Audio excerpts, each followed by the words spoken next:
Bonjour, bonsoir. Ça dépend de où vous regardez cette vidéo et à quelle heure vous regardez cette vidéo. Voilà. Dans quel pays, je veux dire. Donc, voilà. Ivoirien Yako, Ivoirien Yako. Ivoirien. Même si tu vois rien, tes expériences, ce qui t'est arrivé avant là, et ça doit te permettre de voir. Nous assistons aujourd'hui à un mariage forcé. Un mariage forcé qui aura forcément des répercussions sur la paix. Un mariage forcé qui aura forcément des répercussions, je veux dire, sur la stabilité. Les gens veulent se marier. On dit parti unifié. Alors on sait qu'au sein des partis même, les gens ne sont pas d'accord. On dit PDCI, RDA, Parti démocratique de Côte d'Ivoire. Un parti où il n'y a aucune démocratie. Le chef dit que c'est comme ça et c'est fini. Comment notre génération peut accepter ça? Rassemblement des républicains. Quand le chef dit que c'est comme ça, tout le monde suit. Et c'est comme ça qu'ils ont fait ici. Hein.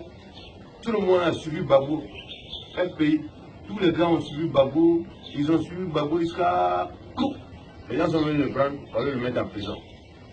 Il y a eu la guerre. Parce que personne au sein du parti de Babou n'a été capable de dire à Babou, le chemin que tu prends là, ce n'est pas un bon chemin. Ils sont restés dans ça jusqu'à... Comme Babou lui-même disait, ils sont venus le prendre, ils l'ont mis en prison. Maintenant, les gens crient libérer Babou, alors qu'eux-mêmes, ils ont vu Babou aller en prison. Aujourd'hui, on assiste à un mariage forcé. On veut marier deux partis politiques sans demander l'avis des militants de ces partis-là. Alors ceux qui sont en train de les marier là, ils sont vieux. Ils sont vieux. Alors si on les marie de force, je dis que ceux-là ne seront pas là. Qu'est-ce qui va se passer? Alors Ivoiriens préfèrent parler sur les réseaux sociaux ou dans les journaux, mais les gens, il n'y a pas de réaction.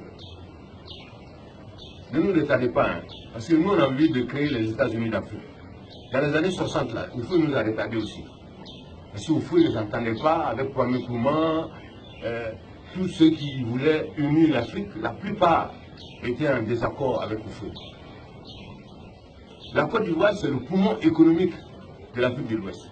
Donc c'est un pays très très important.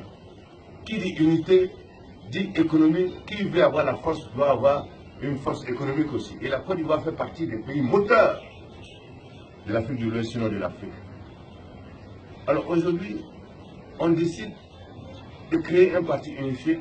On dit qu'on va avoir un candidat unique, un candidat du RHDP. Mais on sait que les membres du RHDP ne sont pas d'accord. On veut les marier. Après, il va y avoir un président. Les gens ne seront pas d'accord avec eux. Dès que un papa, un des pères de cette unité-là va s'éloigner, les choses vont mal se passer. Et ça va mettre en cause la stabilité et la paix. Ivoirien Yako. Tout le monde parle. Quand vous allez au Mali, les gens s'expriment. Quand ils ne sont pas d'accord là, ils se retrouvent. Les partis politiques d'opposition se retrouvent avec la société civile, ils disent non. On est là, ils sont en train de préparer quelque chose que les Ivoiriens, comme on le dit, leur nom même le prouve. Les Ivoiriens ne voient pas.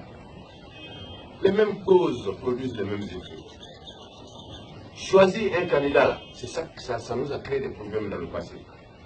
La Côte d'Ivoire a commencé à avoir des problèmes lorsque Ouattara a été exclu. Donc, quand Ouattara a été exclu, une partie de la population a été exclue. Ce qui nous arrange aujourd'hui, c'est que des élections libres, transparentes, inclusives soient organisées. Et donner la possibilité à tout le monde de se présenter et donner le choix, laisser le choix aux Ivoiriens de choisir.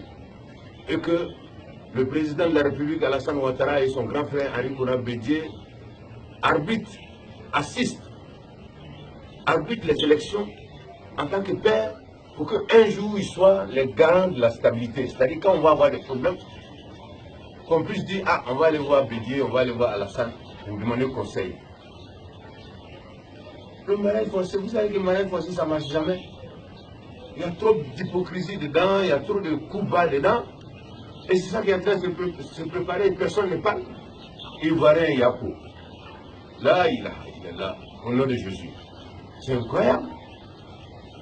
Moi, en tout cas, je voulais faire cette vidéo pour dire que on voit les choses venir, personne ne parle. Ce pays-là a trop souffert. Le pays-là a souffert, on ne peut pas aujourd'hui voir les choses venir sans dire quelque chose. Sinon, je ne suis pas contre Ouattara, je ne suis pas contre Bédié. Je n'ai jamais dit que Ouattara n'a jamais travaillé. Si quelqu'un est bien placé pour savoir aussi que Ouattara a bien travaillé, c'est moi.